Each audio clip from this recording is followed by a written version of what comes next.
Good morning. Nope, not morning. Good afternoon. Happy Sunday. We're fueling up the combine. It doesn't need a ton. We fueled it up before we went to that last 36 acres. But we're heading north. We're going to be away from the fuel barrel for a long time.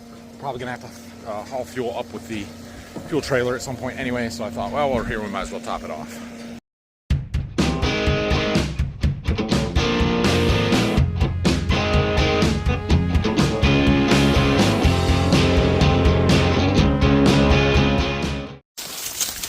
We are going to walk out to our rain machine again. I'm sure that we've got to jump start it because it's been a couple of weeks since we did that, and the battery's going to be dead again. I do have a buddy bringing me that big air compressor that we're going to hook up over here. But we can get the machine started moving here, get it running, and make sure everything is still good on it. So the idea is to hook up a big air compressor by our well, blow that line out, blow air through the line while we run the machine out to its farthest point, get all the hose off the machine so we can push all that water out of it, and then we will unhook it from the riser in the middle of the field and allow it to wind its hose back up. Now we may leave it set in the middle of the field at its home point until we get out here to do some harvest, because we can harvest kind of up to it and get it out of the standing corn so that it can just walk back through the corn stalks to get it out of the field for the winter. Not that it couldn't just sit in the middle of the field for the winter. Either way it would be fine, but we do have to get the corn harvested. So that's the plan here today, is to get it out and back to its home point and all the water out of the machine. There, we finally made it to our machine. Okay, now I'm sure she's dead. I brought the jump pack, so we'll get her fired up here. All right, this may get a lot harder than I anticipated. Two problems that we seem to have. One, my jumper isn't jumping. I don't know why we're not getting electrical power, and it keeps like surging. I don't know if that's battery is low on that. I didn't have it just charging, but I haven't used it that much, so I didn't think it would need to be charged. So we're gonna try that for the battery side. We may have to try and jump start this and I bring an actual battery out here. Two, and a bigger problem. Do you guys see any fuel in there? Yeah, me neither. Me neither. So here's my theory. And this is totally my fault. This is not a 360 rain machine's fault. This is my fault. When we got done irrigating for the year, I parked it. We left it sit in the middle of the field in its home point, and I didn't come out here. I didn't touch it. I didn't do anything to it. I just parked it. Well, this machine has a sensor on it to detect the battery level, and if the battery level, the voltage starts dropping, it starts itself up to charge the batteries. Well, do that for a month without actually running it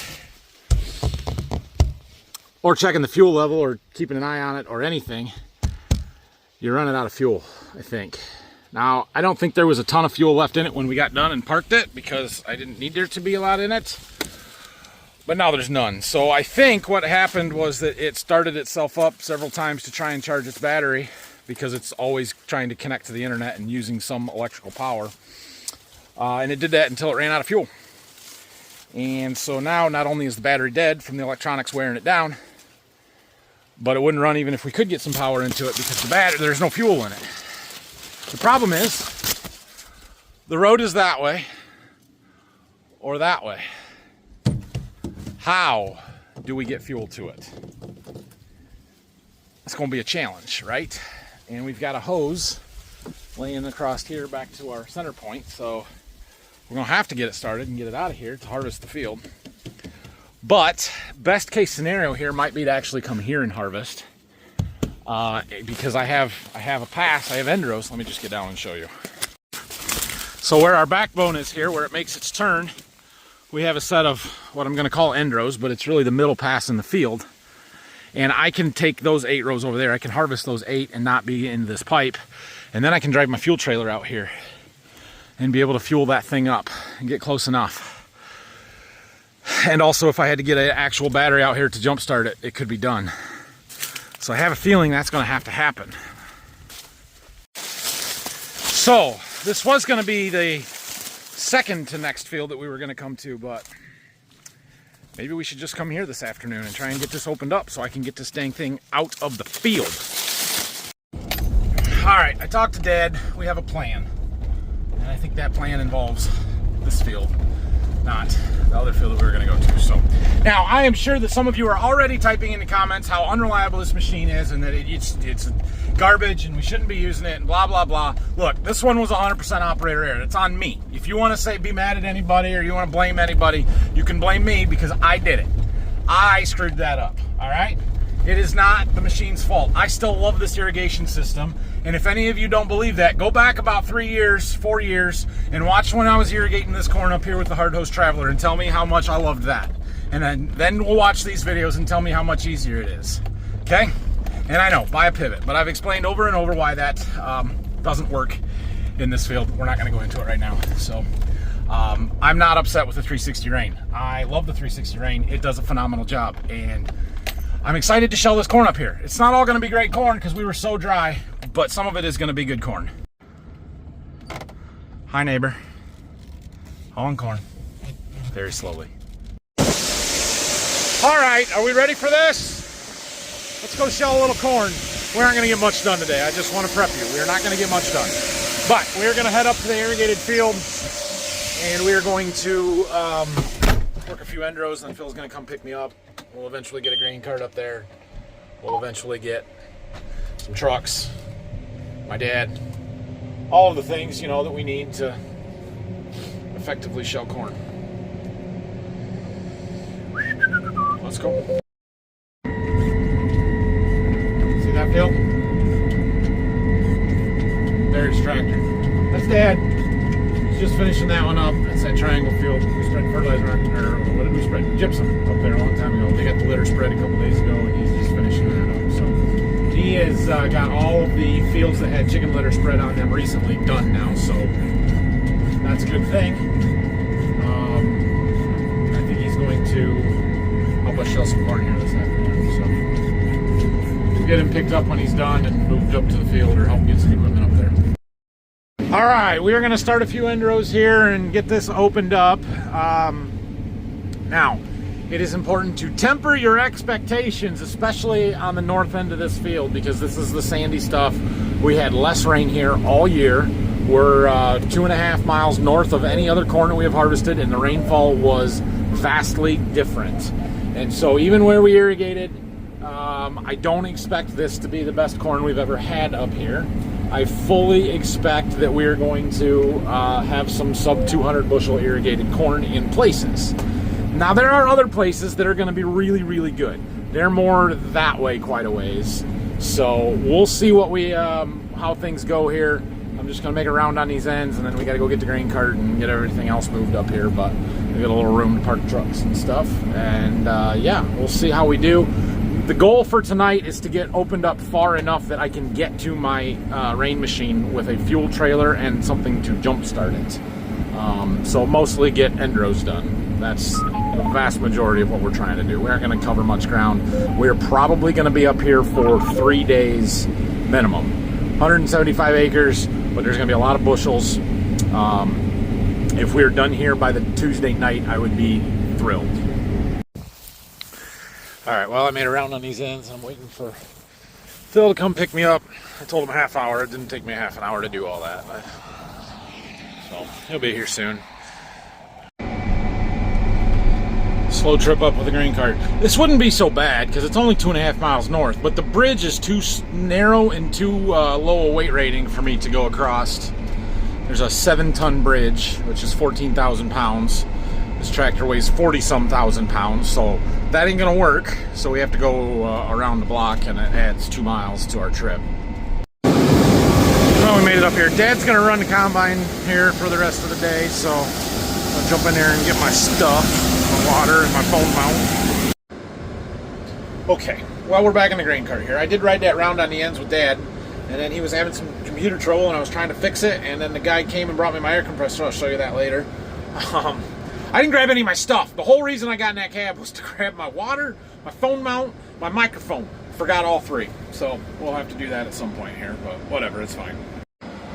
Maybe now, actually. He's doing these little short end rows between the road and the trees there.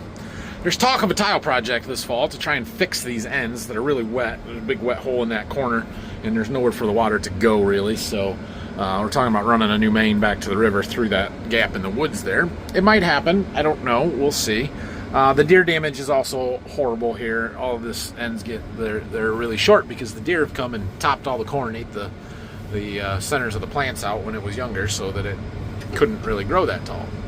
So I'm sure these ends are absolutely destroying our average, which is going to start out horribly on this field. So should be our best corn by the time we're all said and done, but it's going to start off as some of the worst because all we're doing is end rows today. There goes the first truckload from the irrigated cornfield. Okay, we got our 3 passes along the road out here done, so now we can get to that one that goes all the way through the middle. So he's driving back to that. We need to make sure we take the east 8 rows because the center ones and the west ones have some pipe laying across it at some point, some hose. And we don't want those. So we'll make sure he's on the right ones here when we get up here, but shouldn't be too hard to do. It's just so many end rows. We're gonna be doing end rows all day. Somebody lost a bag. I'm gonna see what's in it. It's probably whoever stole my corn. That was right up there by that sign. What do we got? Life Care Pharmacy, Toledo, Ohio. Free delivery. Ooh, it's been out here for a while. What is it? I'm a little scared. Ooh.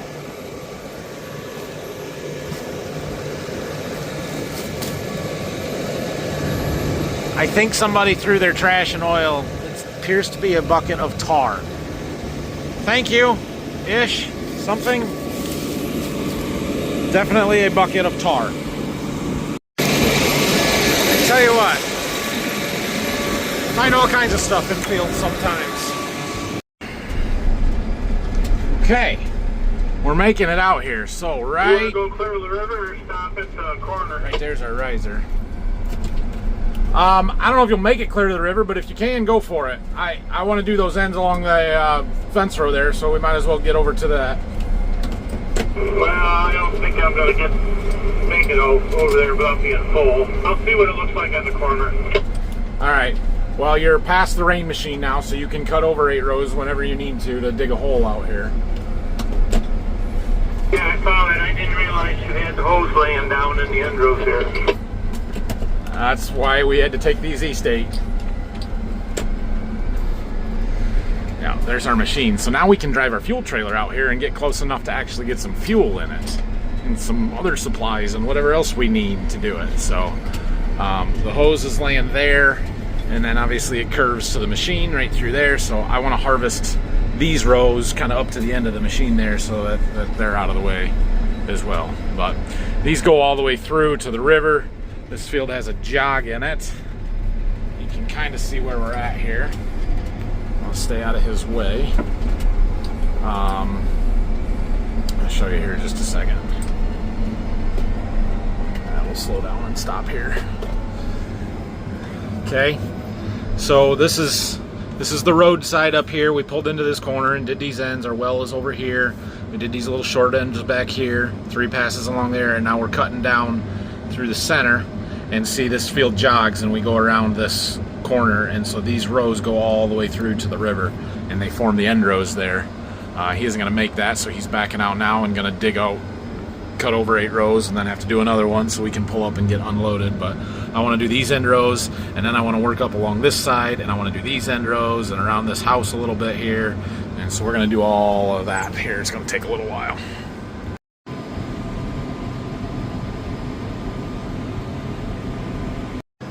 Okay, he got empty, so I've got a few minutes to sit here and wait for him to fill up again and do some of these end rows. We gotta wash windows again. They're filthy all the time, and they don't look bad now, but when we're driving away from the sun and it's in that back window, I can't see. That's better.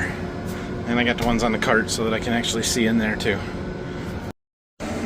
We got a second combine hopper, so now we've got about 38,000 pounds. That's enough to fill the truck. Problem is the truck's way over there, so we gotta hoof it over there and back before he gets full again. We're over 15 acres into this field and still doing end rows. I've done nothing but end rows. And not even close to having all of the end rows done, for that matter. So he made that pass through the middle, and we got those ends along the fence row done. And then made one pass up along the side there. and did these end rows. Whoop, cancel. Did these end rows along the road out there, that way. And now he's working around this house lot and gonna do behind the barn here so that we can drive all the way around. And then we've got to finish up our center path, our backbone lane. So we're getting there. I knew it was gonna be mostly end rows tonight. We might get a little bit more of it done, but that's a good chunk of it. So you can see we got a little air compressor there. I mean, it's a big air compressor, but it's a small one as far as towable air compressors go. Once we get our machine started up and running in the morning, we will use that to get the lines blown out. All right, well, he got all the end rows done up in the front there, along the building and stuff. I thought he was gonna be able to do another pass and get back to the middle here to unload, but I can't unload him on the go over there anyway, so I don't know if he's gonna make it to us or not. Either way, I wanna peel a few more of these center rows off up to our machine here so I can get a little closer to it. So I'm gonna hop out and we're gonna walk over there so we can help guide him. But let's look at the corn while we're out here. Let's see, what variety are we in here? I wonder if this is the 112 day here. I'd have to look on the monitor, but it's either the 111 or the 112 day. Let's see what we got. We got some beautiful big long ears. This looks like the 111 day to me, 11V76. I do see we got a little more of that white mold. Not white mold, it's diplodia, but it's a white fungus growing on these ears. I don't like that. I don't like that at all. But it's not a lot, and we haven't had any issues with any of it yet, so we're probably okay. Actually, we can tell real easy if this is the 112 day or the 111 day. We'll just break an ear in half. And we'll do this. It's the 111 day, for sure. Small cob, deep, big kernels. This one doesn't always look super impressive, but hides its yield really well. This is gonna be good corn. The reason I know it's the 111 day is because the 112 day has a white cob. And that is not a white cob. So, all right, here comes Dad. Let's go help out here. All right, so I want to clean up this a little bit, but we can't be hitting the hose, so I'm gonna help him see how far he can come. Holy massive. These are, oh my gosh, those ears are enormous. This is 114 day here, so this is what's on the north side of the field more so. All right, we'll help him out here.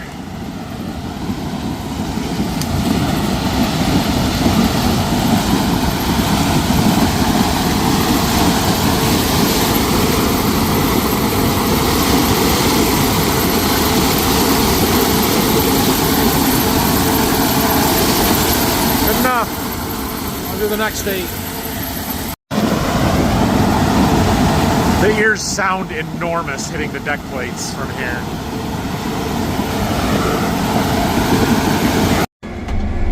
Okay, we got that done. Now we're gonna go up here past our riser where there's no more hose on the ground and have him cut in and get the rest of this center lane done that we can right now. Well, we are 19 acres in and finally done with half of the end rows. That's how this field goes when you've got the shapes that we've got. So we've got all of the end rows, the middle basically done except for where there's hose, and then we've got all the stuff along the east side, the west side of the field done. We still have a bunch of end rows on the west side to do and along the river and stuff, but we'll get to those later. So we can start to work off some of the main rows, dig a hole here, and see what we got. This is the sandy end of the farm, and the yields are going to be so-so. It got dark. Phil's leaving with another truck. We're going to fill this one up and then be done. Oh, look at all the smoke coming out. Every now and then, these equipment does that. I think John Deere's cheating emission standard. That's what I think. Just builds up until they kick it all out. Anyway, yeah, it's going well. Look at all the rabbits running. We're about up to the woods in the back there, and I think the corn has picked up pretty well. Dad just came on the radio a few minutes ago and asked me if there was a check strip over where he's at right now, because there was a big difference in the yield. And yeah, there was a check strip over there. So yeah, I'm glad he saw that and found it. It sounds like there's a significant yield difference. I don't know what yet, but they said the soil types are making a big difference as well, and I'm sure that the difference between the heavy ground and the sand is staggering. Anyway, like like I said, this is the last truck. We're probably just going to make one more round and call it a night.